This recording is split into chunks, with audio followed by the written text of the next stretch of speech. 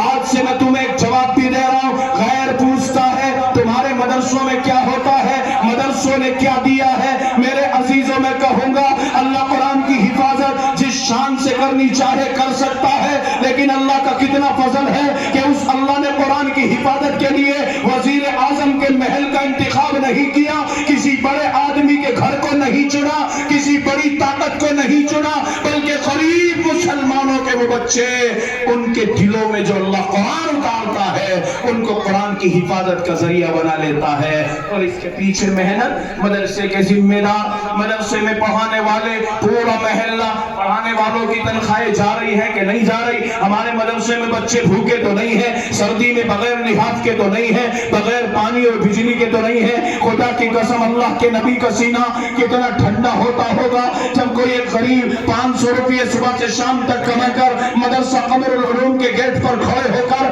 قاری تاریخ سے کہتا ہوگا اے مولانا یہ صبح سے شام تک میں نے 500 روپے مزدوری کر کے حاصل کیے ہیں، میں ان میں سے 10 20 50 روپے نبی کے مہمانوں کے لیے دے رہا ہوں۔ نبی کا سینہ کتنا ٹھنڈا ہوتا ہوگا۔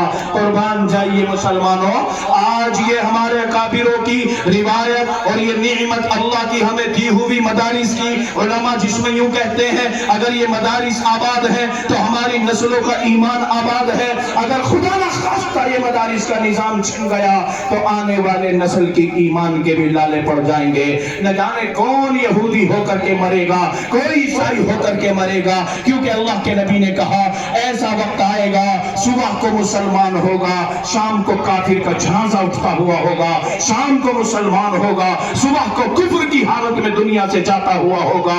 اس لیے میرے عزیزوں، ہم ساری باطل طاقتوں کو بھی دکھانے کے لیے، اللہ کو راضی کرنے کے لیے کہ ہم اس دین کے چاہنے والے ہیں، مال مانگو تو مال دیں گے، جان مانگو تو جان دیں گے، یہ نہیں ہوگا کہ تمہاری للکار پر ایمان دیں گے، ایمان کا سودا نہیں ہوگا۔